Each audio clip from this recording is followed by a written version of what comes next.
Hello students, welcome to my channel. आज हम लोग क्लास 11th का फर्स्ट चैप्टर स्टार्ट करेंगे जिसका नाम है इंट्रोडक्शन। अगर हम इकोनॉमिक्स पढ़ रहे हैं तो हमें पता होना चाहिए कि इकोनॉमिक्स होता क्या है। तो हम सबसे पहले पढ़ते हैं इकोनॉमिक्स के बारे में। तो इकोनॉमिक्स क्या होता है? एक ब्रांच होती है साइंस की जिसमें डील करते हैं एंड और स्केयर रिसोर्सेज के बारे में, जिनके यूजेस कैसे होते हैं, ऑल्टरनेटिव होते हैं। तो अब हम इसकी डेफिनेशन पढ़ते हैं। Economics is a branch of science which deals with the relationship between ends and scarce resources which have alternative uses। तो जो मैंने बोला ये वही डेफिनेशन है।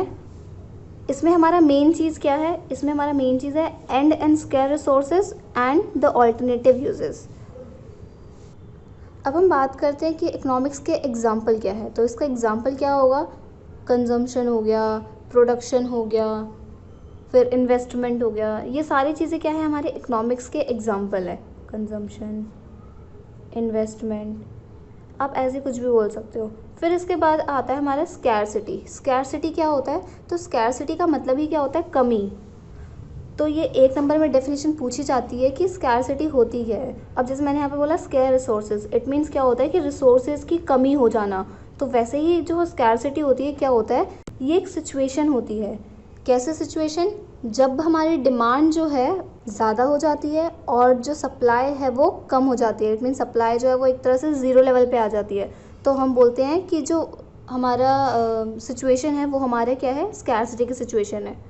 अब हम इसकी डेफिनेशन लिखते हैं। तो देखो इसकी डेफिनेशन क्या है? Scarcity is a situation when demand for a good exceeds its supply even at a zero price. तो आई होप आप लोग को यहाँ तक समझ में आ गया होगा। अब हमारा नेक्स्ट टॉपिक है इकनॉमी।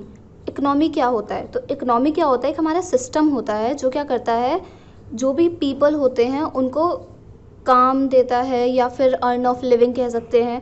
तो ये चीज़ें जो प्रोवाइड करता है वो हमारा इकनॉमी होता है। अब अगर हम बात करें इंडियन इकनॉमी की, तो इंडियन इकनॉमी में हमारे सारे प्रोडक्शन आते हैं, जैसे कि एग्रीकल्चर का हो गया, इंडस्ट्री, ट्रांसपोर्ट, कम्युनिकेशन, बैंकिंग। तो ये सारे क्या है? हमारे इकनॉमी के प्रोडक्शन है। अब हम डेफिनेशन की बात करें तो डेफिनेशन क्या होती है? An economy is a system, मतलब कि इकनॉमी जो है वो सिस्टम है which provides people the mean to work and earn a living, वो चीज़। फिर इसके बाद it makes use of available resources to produce those goods and services that people want. अब हम पढ़ेंगे इकोनॉमिक प्रॉब्लम किस वजह से मतलब अराइज होता है। बेसिकली जो इकोनॉमिक प्रॉब्लम होता है ये 3 पॉइंट्स होते हैं, इनकी वजह से अराइज होता है। पहला पॉइंट होता है unlimited human wants. It means अब देखो, जैसे कि मान लो अगर हम फ़ोन की बात करें तो पहले मान लो मेरे पास कोई छोटा फ़ोन था, फिर इसके बाद अब मुझे क्या है, अब नया फ़ोन आया तो मुझे अब वो नया फ़ोन भी चाहिए। तो मतलब ऐसे ही क्या, जो भी ह्यूमन है इनकी क्या है, बहुत वांट है। इट मीन्स अनलिमिटेड वांट्स है। Second point limited resources. Resources जो है वो कम है लेकिन वांट जो है लोगों के ज़्यादा है, तो इनकी वजह से भी क्या होता है, इकोनॉमिक प्रॉब्लम अराइज होता है। And the last one is alternative uses. अब देखो ऑल्टरनेटिव यूजेस में क्या है कि ऑल्टरनेटिव मतलब कि होता है एक और ऑप्शन में होना। तो देखो जैसे कि अगर मैं बात करूँ पेट्रोल की, तो पेट्रोल का हम यूज़ गाड़ियों में ही करते हैं और साथ साथ जो मशीन्स होते हैं मशीन्स में भी करते हैं। तो मशीन्स में ज़रूरी नहीं कि हम पेट्रोल का यूज़ करें, हम कुछ और भी यूज़ कर सकते हैं। तो ये, या फिर हम गाड़ियों में पेट्रोल का यूज़ ना करके डीजल का यूज़ कर सकते हैं। तो ये चीज़ें क्या है, हमारी ऑल्टरनेटिव यूजेस में आएंगी। अब हमारा नेक्स्ट टॉपिक है कि इकोनॉमिक्स जो होते हैं वो कितने टाइप्स के होते हैं। तो बेसिकली जो इकोनॉमिक्स होता है ये 2 टाइप्स का होता है। एक होता है पॉजिटिव इकोनॉमिक्स, एक होता है नॉर्मेटिव इकोनॉमिक्स। तो अब हम बात करते हैं पॉजिटिव और नॉर्मेटिव क्या होता है। तो मैं इसको डिफरेंस के फॉर्म में आप लोगों को समझाती हूँ। वैसे मेनली ये डिफरेंस आता है 3 नंबर के क्वेश्चन में। तो सबसे पहले आपको क्या करना है, टेबल आपको इस फॉर्म का बनाना है। अगर आप इस फॉर्म का टेबल बनाते हो then you will get full marks, कोई भी आपका नंबर नहीं काट सकता। तो हम पहला पॉइंट करते हैं मीनिंग, कि मीनिंग होता क्या है। तो सबसे पहले हम समझते हैं। तो देखो जो पॉजिटिव इकोनॉमिक्स होता है, पॉजिटिव इकोनॉमिक्स का मतलब ये होता है कि हम इकोनॉमिक प्रॉब्लम को क्या और कैसे डील करें, मतलब कि कैसे जो है उसको हम सॉल्व करें। जबकि जो हमारा नॉर्मेटिव इकोनॉमिक्स होता है, नॉर्मेटिव इकोनॉमिक्स में हम क्या करते हैं कि जो भी हमारा इकोनॉमिक प्रॉब्लम है हम इसको कैसे सॉल्व करना चाहिए, तो हम इसमें क्या करते हैं, नॉर्मेटिव में देखते हैं। तो हम इसकी डेफिनेशन लिखते हैं एक बार। तो देखो हमारी डेफिनेशन है, it deals with what is और हाउ इज़, मतलब कि क्या और कैसे इकोनॉमिक जो भी प्रॉब्लम है उसको सॉल्व करा है, एक्चुअली सॉल्व्ड।